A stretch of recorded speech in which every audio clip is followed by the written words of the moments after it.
Well, good morning. My name is Jeff Kramer, and I'd like to welcome you here to our Sunday morning worship at Crestview Austin. We were all hoping that we would be able to have started our Sunday morning worship services by now, and we have been working to open our services under the guidelines of the CDC as far as social distancing and keeping people at safe distances and having all the marks and having thermometers available when people come in. But unfortunately, the key indicators for staging for Austin began to spike at the end of June. And now here we are in the middle of July, and we're somewhere between riding a fence between stage 4 and stage 5.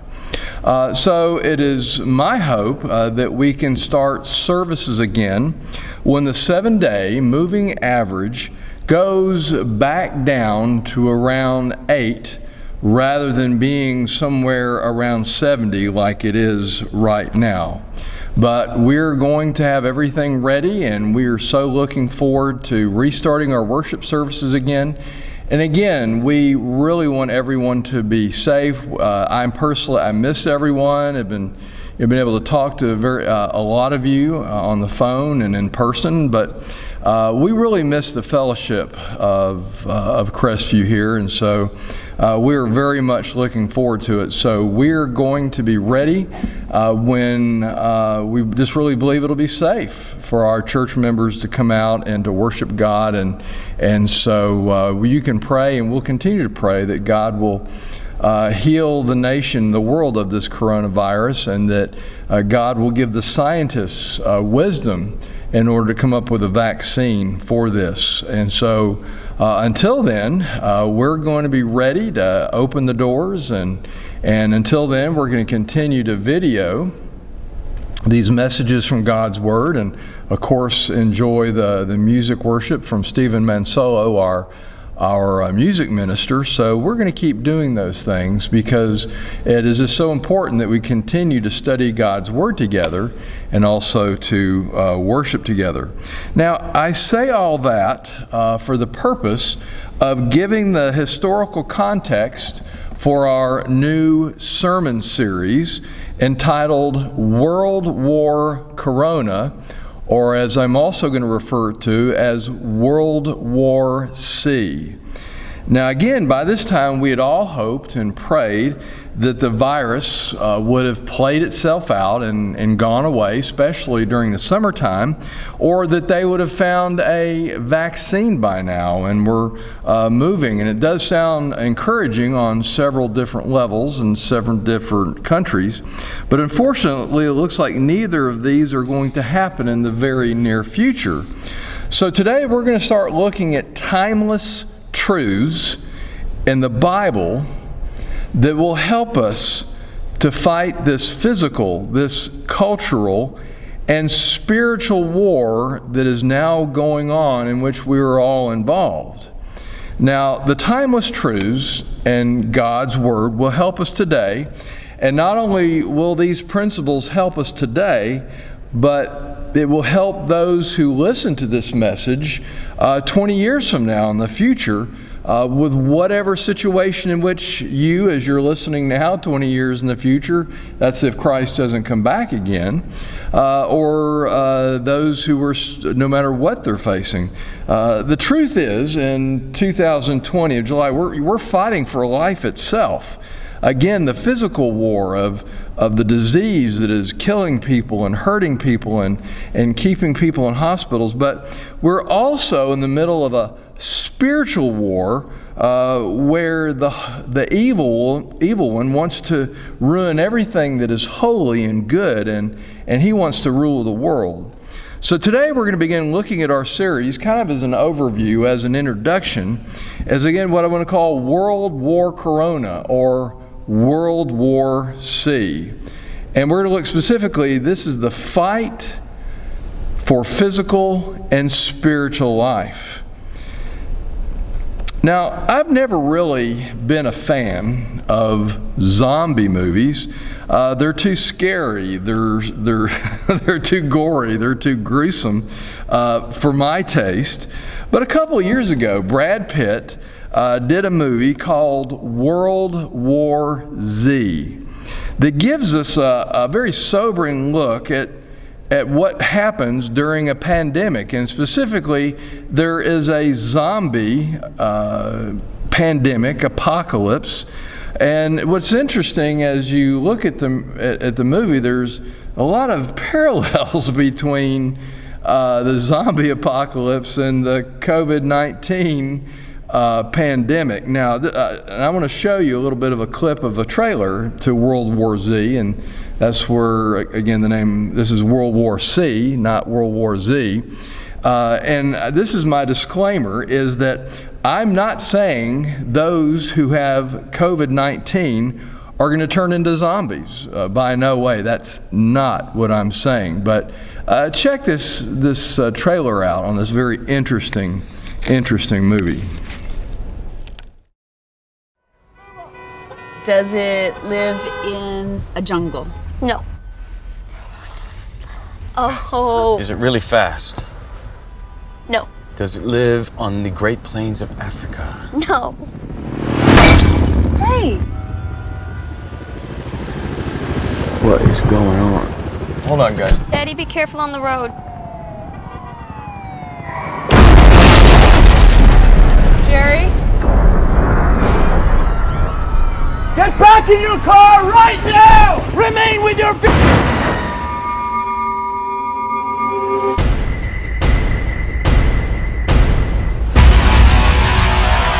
Are you okay?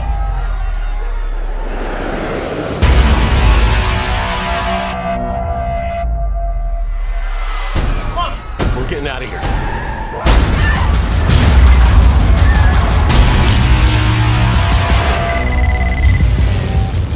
Terry, what is this?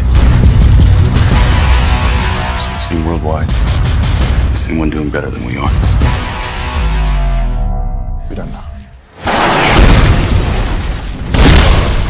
I'm scared. How do we know they're coming? They're coming. Ready?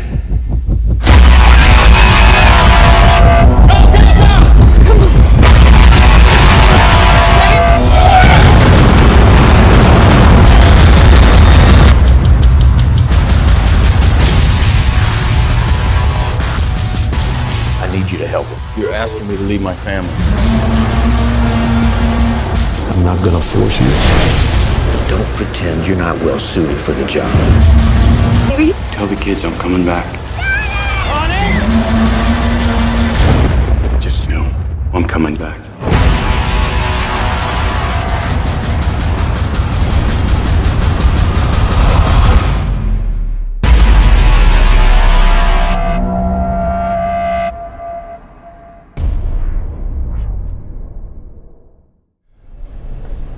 Reuters, one of the more dependable news agencies, did an interview with a fellow, I believe he was in London, over in Europe.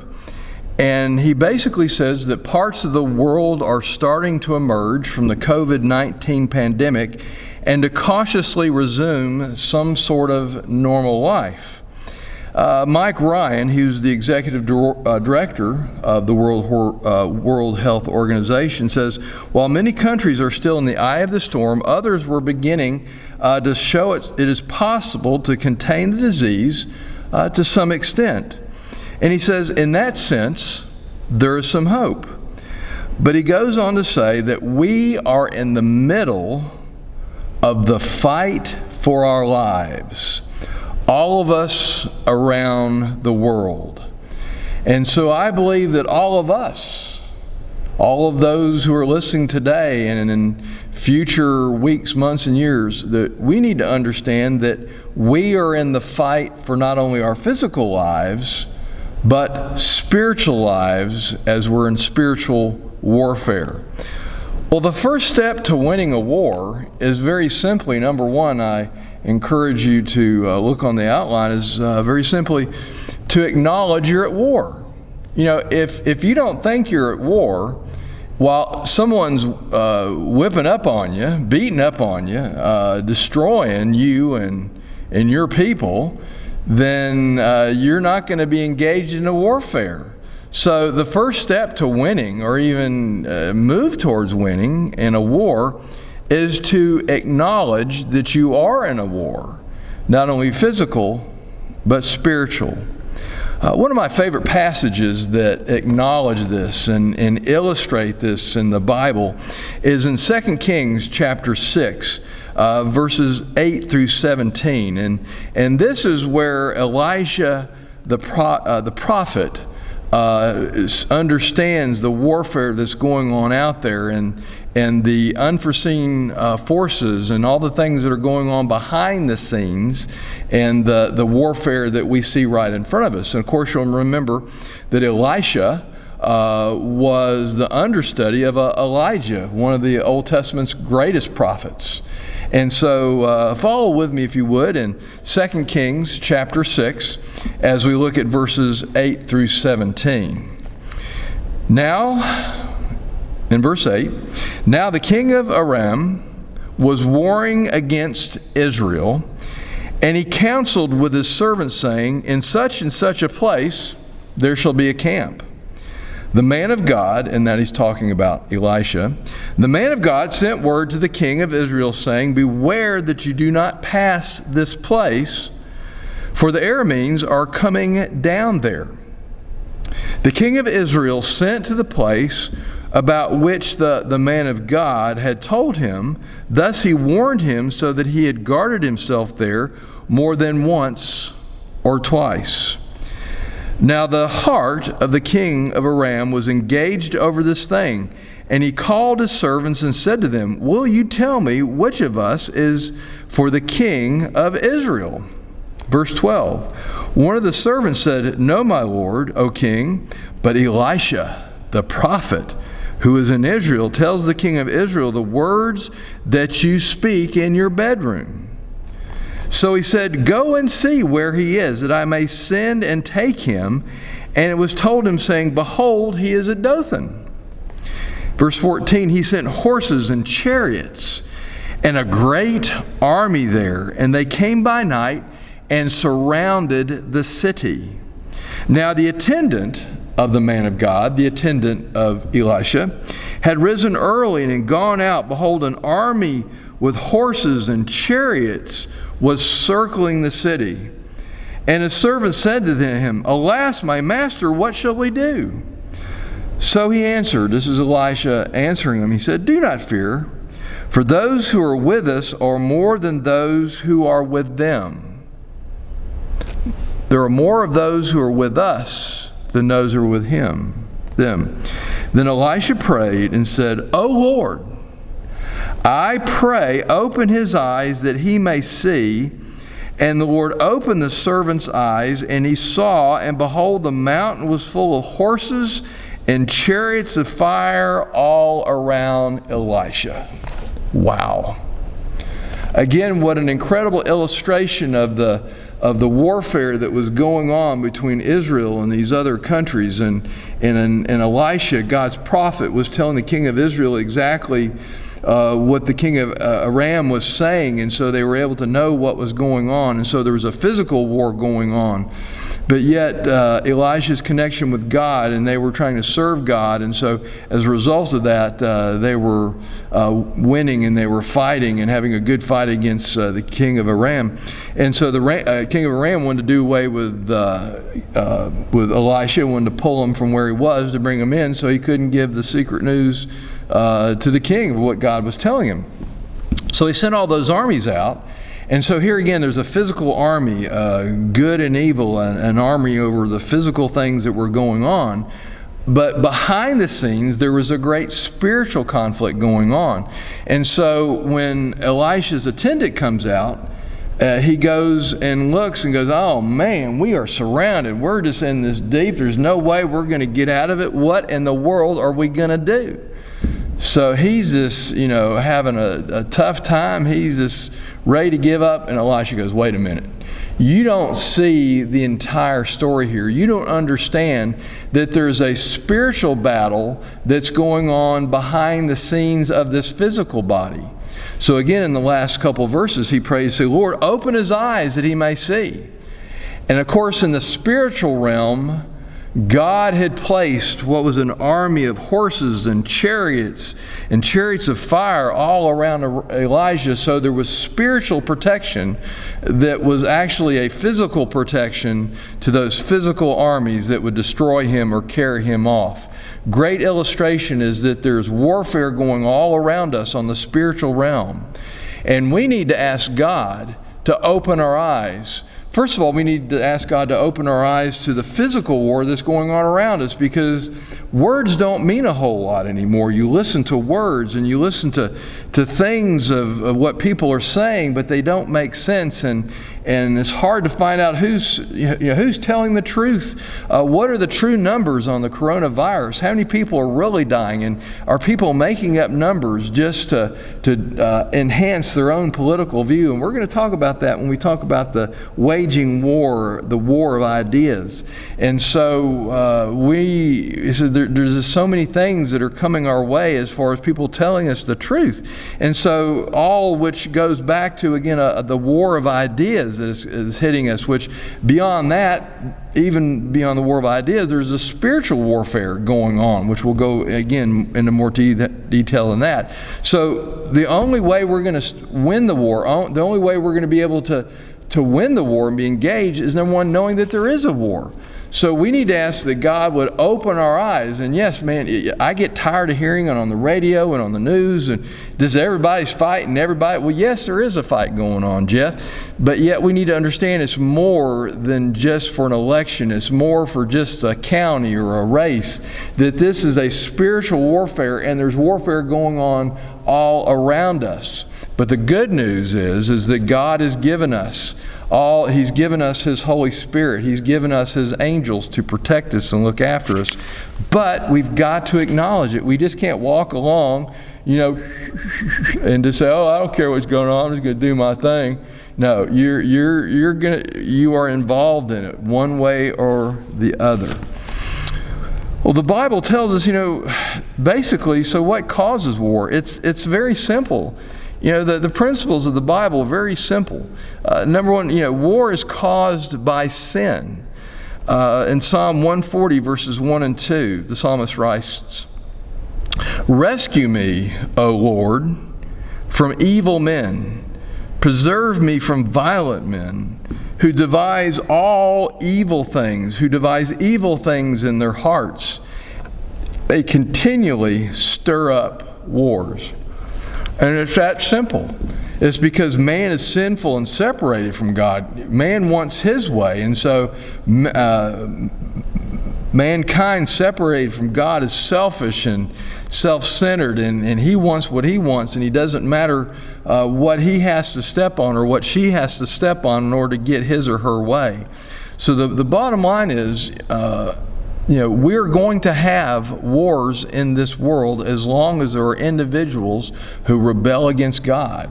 As long as individuals who are willing to follow the evil one.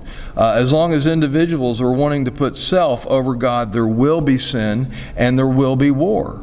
So it's very simply, having a love-in or having a sit-in or having all those things. Yes, it's important to tell people we're against war, but it's going to take, again, going back to, if you'll go back to this prior series about how to combat racism, we combat racism when we get right with God, and then when we get right with God, we can get right with others. It's that whole thing about war. If we're right with God, then God's going to give us peace rather than anger. He's going to give us forgiveness rather than bitterness towards people. So, Bible tells us that war is caused by sin. Also, we see that war is a sign of the end times. Oh boy, you're going to start talking about end time prophecy. Well, no, I'm not. It's a great subject. But look at Matthew chapter 24, verses 6 and 7. It's something we've got, again, one of the puzzle pieces in this whole thing about the wars in which we're involved and see going on. Jesus said, "You will be hearing of wars and rumors of wars. See that you're not frightened, for those things must take place, but that is not yet the end. For nation will rise against nation, and kingdom against kingdom, and in various places there will be famines and earthquakes. You see, wars, both physical and spiritual, it's the very nature of the existence of which we live in. Wars are going to be going, and especially, as Jesus said here, it's going to be even more signs at the end of the times. Now, what is interesting, every generation seems to have a big war. Every generation has some major tragedy or crisis, and they say, oh, Jesus must be coming again. And they watch Israel, and they watch the Middle East, and all who hates who, and who's going to war with who, and what's happening. But the truth is, these are just a sign of the times. And so, even though these things continue to happen, we shouldn't just kind of brush them off and say, well, yeah, Jesus said we're going to have war, so I shouldn't worry about it. No, we should be involved in understanding that we are in spiritual war. We need to be, as he said, wise as serpents and innocent as doves. So the other point of this is understanding that war is a sign of the end of times. We should not be surprised. I just wish we could all get along. I wish we could all just love each other and everybody could be helpful. And can't we just put our differences aside and put God first? I mean, that life would be so much easier. But the truth is, that's not going to happen until we get to heaven, because so many people want what they want. The bottom line is we should not be surprised, because Jesus said, you will be hearing of wars and rumors of wars. And I know it's not the most peaceful thing, but these are things that we're not going to be able to engage. We're not going to be able to have that peace until we know that Jesus said this is going to happen, but he also said it's going to be okay. Because the truth is, which we'll look a little bit later, that we win in the end. The other thing about war is, I guess kind of on the other side, the very end of the whole conversation is very simply is, in God's timing, he's going to end all wars. And that's when we get into the end of time, and you look at Daniel and Thessalonians and Revelation and many other prophecies. But the point is, it's all going to come to, God's timing. He's going to deal with the devil and those who follow him.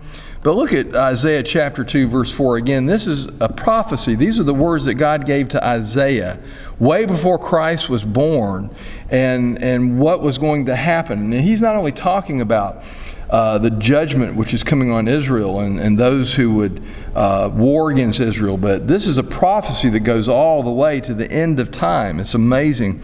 Isaiah chapter 2, verse 4, and it says, and he will judge between the nations, and he will render decisions for many peoples.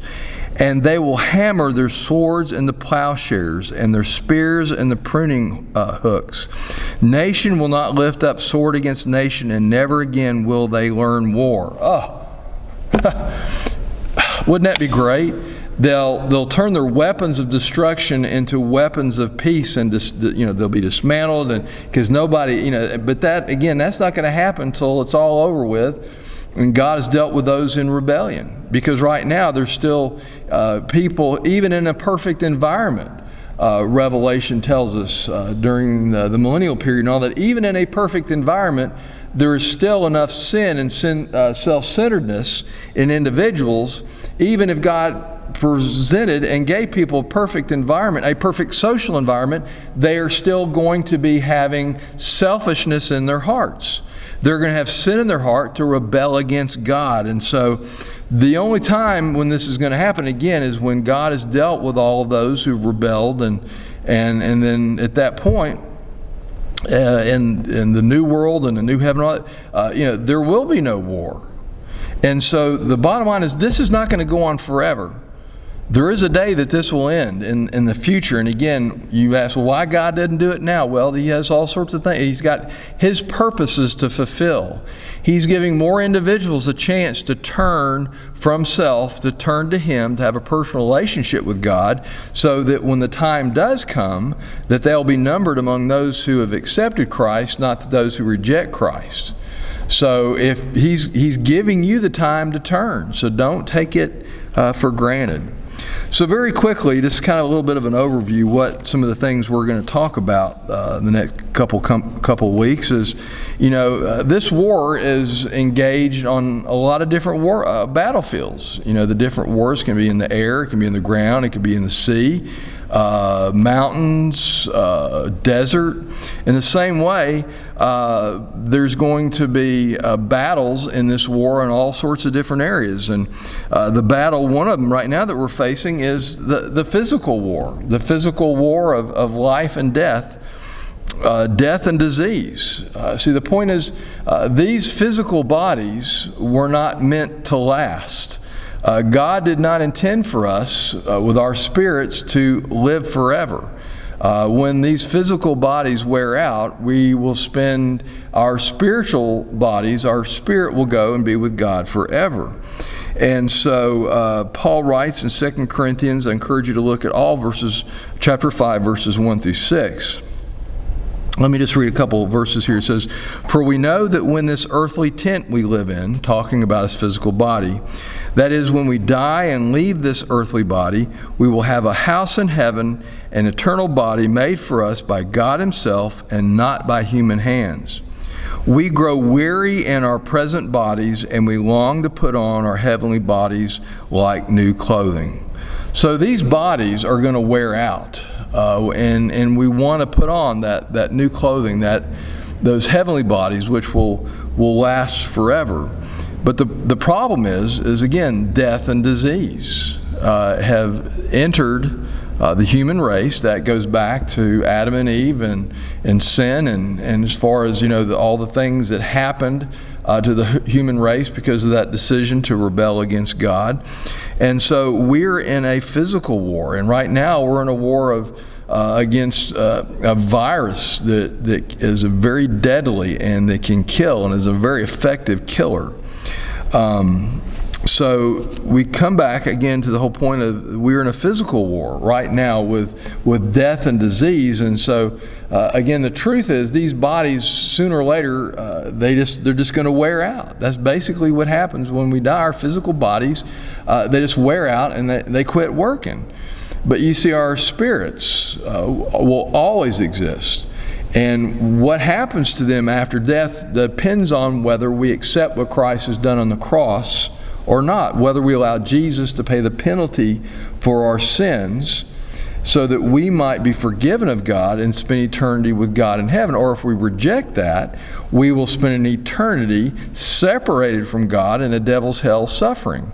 So we have a choice. So again, we're engaged in this physical war, trying to keep these bodies going.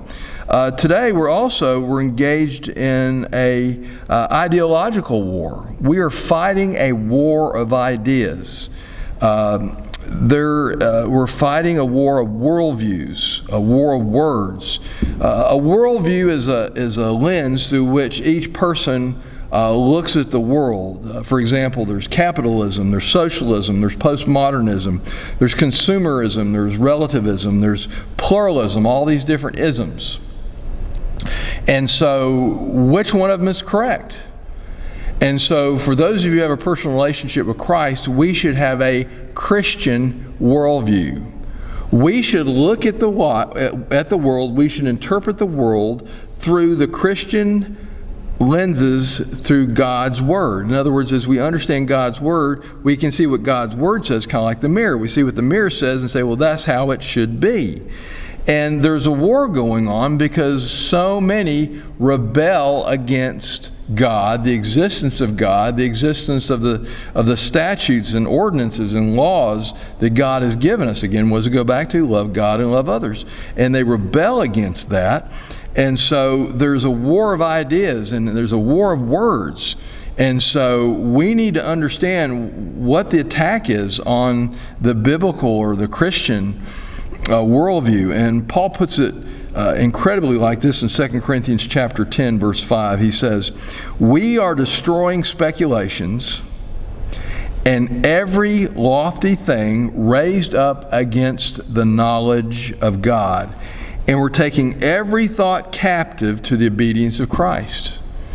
And we'll look more in that and spend more time on it. But what a great verse.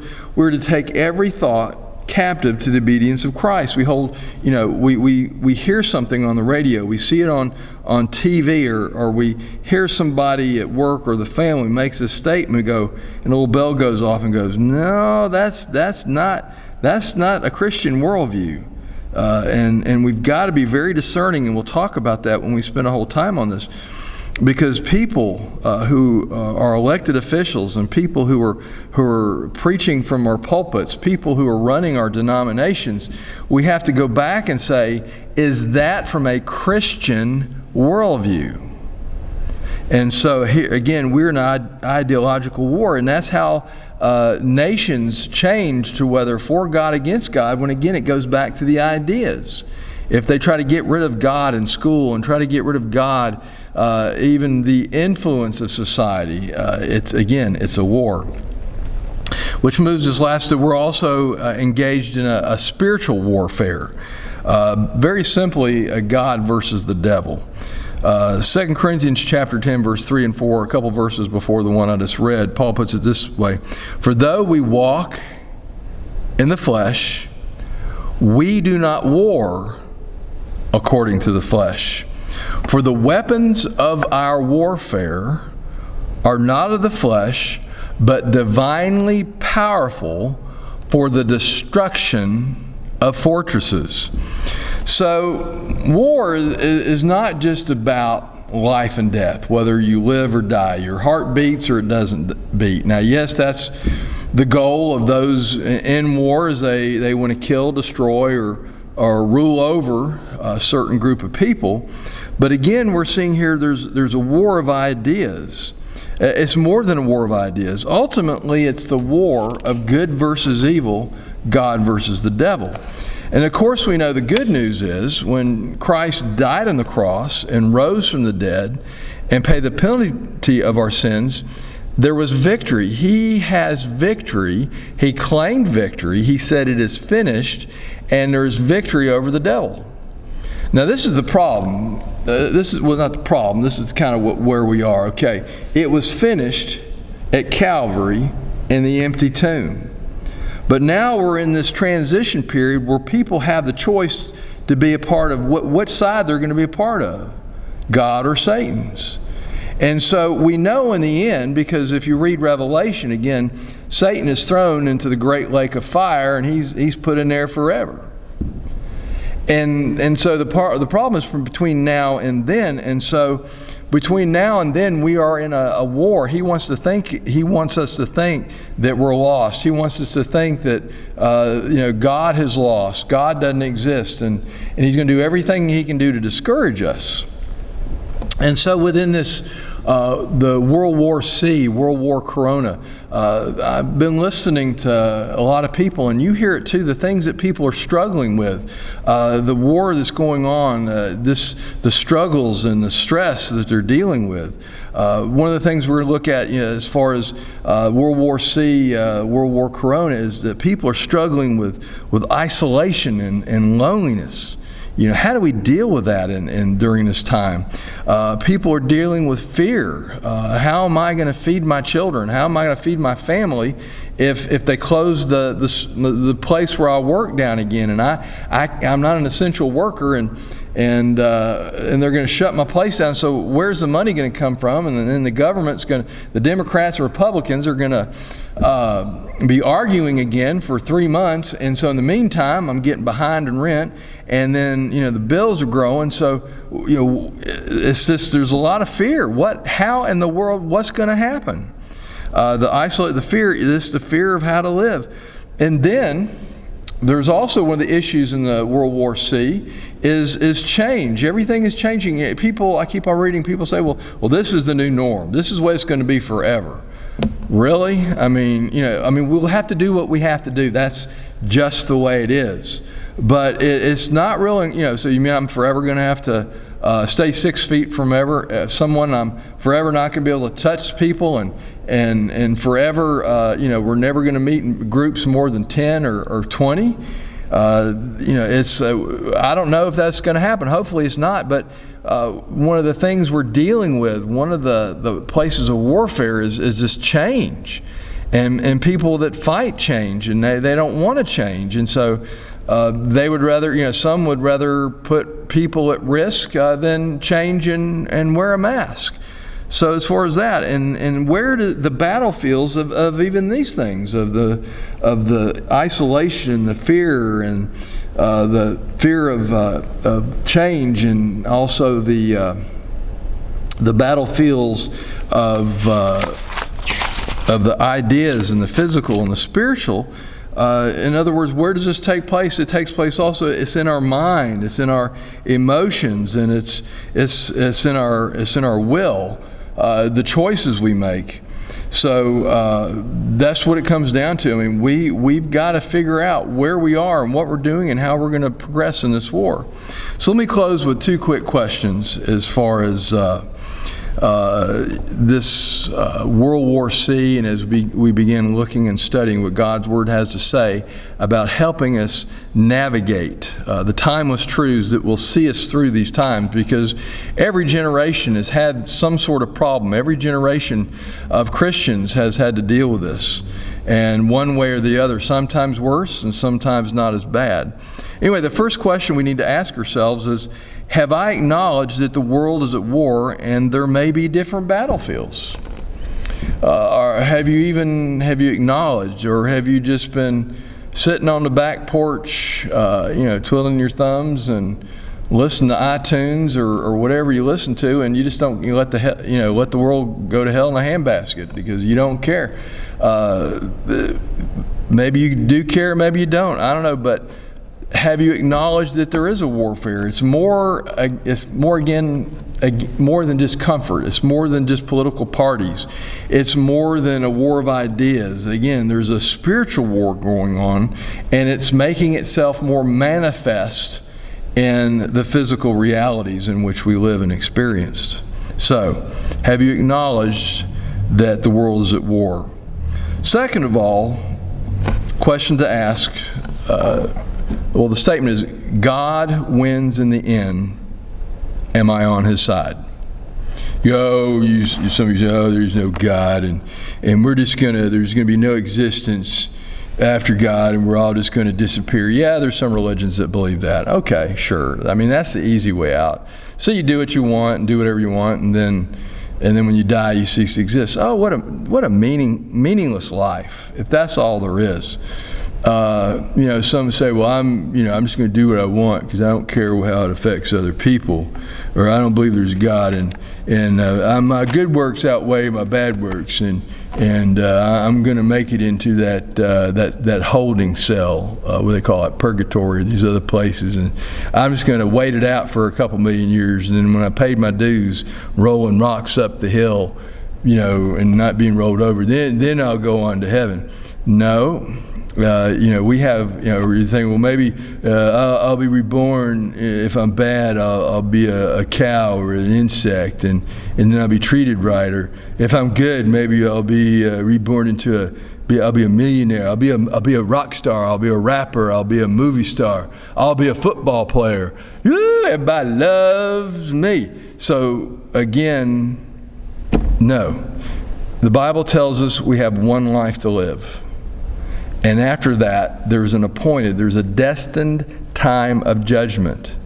When our time comes, whether we go to be with Christ first, or whether we go to stand before God first, or whether He comes back tomorrow, the point is, am I on His side or the devil's side? I'm on His side or evil side? And that's the one thing.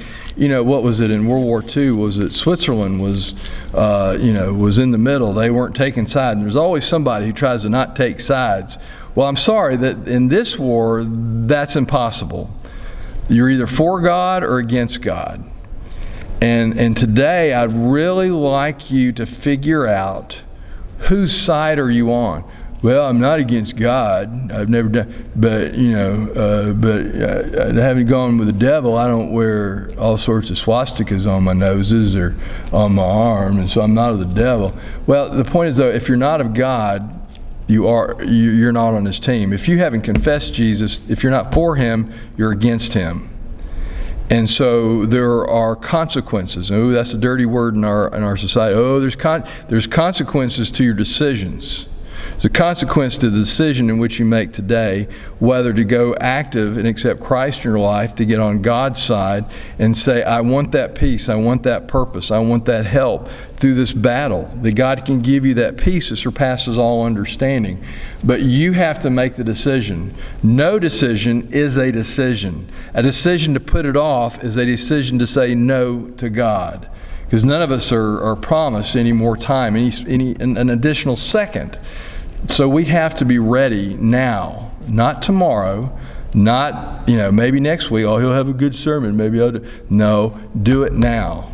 Whose side are you on? We are engaged in World War C, World War Corona, and its implications are causing us to look at all the other spiritual warfare, all these other battlefields, all these other battlefronts that we're dealing with. And so today, it is my hope, it is my prayer that you're going to wake up and smell the coffee, and that you'll see that it's time to make a decision on which side that you're going to go on. And if you go with God's side, I'm not going to promise you a rose garden. I'm not going to promise you you're going to be easy. I'm not going to promise you, like some people, you're going to become rich. I'm not going to promise you that you'll never be sick again, because that's all a bunch of, that's not biblical. That is not a biblical worldview. And that's a whole other topic in itself. But when you do ask God in your life and He gives you the Holy Spirit, He will give you the peace, and He will give you that supernatural ability. Remember, like Elijah, he saw the spiritual protection he had all around him. He will help you through that, even in your anxiety, even when you're anxious, even in your fear, even when you're alone and isolated. He will be with you to walk by your side. Let's pray. Lord, we are obviously engaged in warfare. Lord, we just have so many people dying of this COVID-19. And Lord, it's just so sad how people have turned this issue of health, of physical life and death into politics, and how people have changed it into ways to get their social or cultural views advanced. God, help us to look at your word and understand what's right and wrong, and look at it as a mirror and see what the truth is, the true self-mirror image which comes from your word, and help us to make those changes that we can do what is right. Lord, I pray for anyone here today, that whatever time in the future that listens to your scriptures, and Lord, that they might see the need to make the decision, to hold out their hand, to ask Jesus into their heart, and not to put it off. And once they do that, Lord, to tell someone, to call a church, to call this church, to call someone and say, hey, I accepted Christ in my life. And somewhere where they can grow in that relationship with God. So, Father, we just thank you that even though we're at war, Lord, we thank you and praise you that in reality you've already won this war. And it's just a matter of experiencing your peace and living it out in your power as we continue to fight the good fight. So, Father, we thank you for this time and pray these things in Jesus' name. Amen. Thank you.